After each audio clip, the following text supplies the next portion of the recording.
Suspension of disbelief and horror movies go hand in hand. Watching someone get torn apart by an angry ghost or possessed lawnmower begs for an audience to make believe that such a reality exists, for example. And whilst that willingness to just go with it is part and parcel of the whole thing, some go one step further to demand blind faith instead, including sequences that defy any sort of explanation either in their own world or the real one. This often works in a film's favour, creating an itch that can never be scratched as we watch these films again and again to try and make the pieces fit. As for the films here then, whilst there are some wider interpretations that I will speak about, they are by no means the one true answer, allowing any watcher to put their own interpretation in instead. Unexplainable with their ability to fit into many different boxes, what is really scarier in horror than the undefinable unknown? I am the mysterious Ash from What Culture Horror, and these are the 7 most unexplainable horror movie moments. 7. The random sheep in A Nightmare on Elm Street. In the opening scene of A Nightmare on Elm Street, Tina is walking through the boiler room while being stalked by a shadowy, disfigured man we now know as Freddy Krueger. And while she's in this building, a sheep runs across her path before leaving the shot, then doesn't reappear again. It's small, and hardly the most mind-bending aspect of the movie, but it piqued enough interest from fans that it still has people talking about it decades later. What was the sheep for, and how did it get there? Did it represent something about falling asleep in the same way people count sheep to pass out? There was no indication, and viewers were left wondering what it was really there for. Since the movie's release, fans have speculated that the sheep could represent innocence in Tina, and that she was walking to her death in much the same way a lamb is led to the slaughter. Whatever it was supposed to represent may have been lost, but there is a rumour that the original script for the film states there is no reason for this, and the sheep may have been nothing more than a surreal visual addition to indicate Tina is in a dream. Trippy. 6. The psychic connection in Signs. The basic premise of Signs revolves around a family learning there'll be an imminent alien arrival on Earth, and we follow their survival through this extraterrestrial invasion. Jump all the way ahead to the end of the film though, and Joaquin Phoenix's Meryl Hess is using a baseball bat to hit glasses of water whilst pummeling an alien. The glasses have been placed all around the house by his niece Beau in an almost divine intervention, as the liquid burns the creatures on touch, forcing them to flee. Now, if you're one of the people that needs to get over the fact that aliens opted to invade a water planet, then do so, and realise it is not a bad flick. The only piece of this puzzle that feels just out of reach is to do with the connection between the Hess family, the water, and knowing its true power. Earlier in the film, there's a premonition from Graham Hess's dying wife that tells Meryl to swing away with his bat, but this is never explained.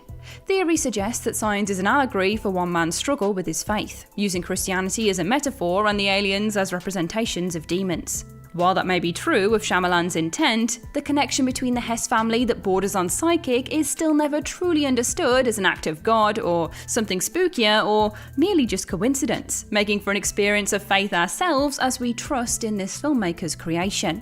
5. The Nazi dream sequence in An American Werewolf in London.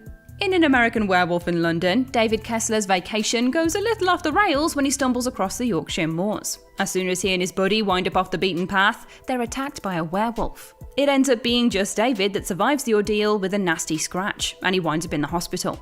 Throughout his stay, he is plagued by horrible nightmares that don't make much sense. The worst is one that starts with David in his home in the States, working on his college homework whilst his family watches TV. Soon, a squad of mutant Nazi monsters storm the house and kill David's family. They then burn his home, destroying everything, which is when he then sits up in the hospital bed.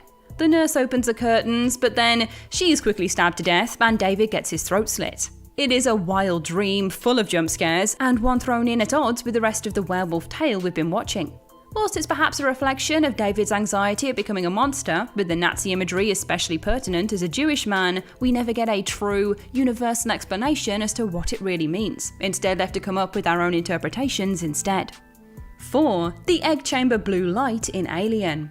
You all know the story of Alien by now. When the crew of the Nostromo are woken up from their stasis chambers, they move to investigate a distress signal coming from a nearby moon. And of course, from there, it does not take long for all hell to break loose. They find an ancient alien spacecraft primed for exploration, and deeper inside the ship, a chamber filled with eggs cut through with a strange blue light. This laser is a distinctive feature of the scene, yet the movie doesn't explain how an ancient spacecraft devoid of all power has what appears to be a still functioning lighting system. More than that, it's not clear what it is. Is it for containing the eggs, or is it just for some ambience? Ridley Scott described his desire for it to be like a placenta, or biological alarm membrane that alerts the room to an intruder's presence, but this is never said on screen. In any case, how does it connect to the eggs? Who set it up? Is it self-aware? Considering it is a part of the alien egg's reproductive cycle still only feels like half an answer. And its eerie, seemingly sentient presence in a room full of tiny murderous facehuggers only adds to the terrifying events that play out. 3. Reys' supernatural sexcapade in Ghostbusters. Ghostbusters isn't your average horror movie. It's more of a comedy with a ton of supernatural elements, but toys with both horror and comedy trappings to make a perfect blend between the two. As for its unexplainable moment, much of the movie can be understood by the logic played out on screen. But there is one undeniably strange scene that does very much stand out. After the Ghostbusters begin their rise to fame, the viewer is treated to a montage of their work and the effect they have had on the people of New York City. In one clip though, a ghost appears in the form of a beautiful woman above Reys' bed. While he's initially startled by what he sees, it does not take long for the so-called Ghostbuster to sit back and relax as the ghost vanishes and removes his belt and pants. You can fill in the blanks on what happens after his eyes roll into the back of his head. So yes, it's a spooky suck, but that doesn't add up. Since when did ghosts appear and have sex with Ghostbusters? While this is a comedy first and foremost, it doesn't track with the rest of the movie, which is arguably a family-friendly flick. It's inexplicable for the decision to put it in at all, to be honest. 2. Danis' hallway ride in The Shining. Stanley Kubrick was a masterful storyteller, and his library of films are manically planned down to every minuscule detail. The man was a perfectionist, as any actor who worked with him will attest, and did not allow for mistakes. And since that's the standard we're dealing with here, when there's something odd, it stands out. In The Shining, the infamous hallway scene sees Danny riding his big wheel around the hotel until he turns a corner to find two twin girls at the end of the hallway. They beckon him to come on over and play, but they shouldn't be there, being ghosts and all, and it is seriously creepy.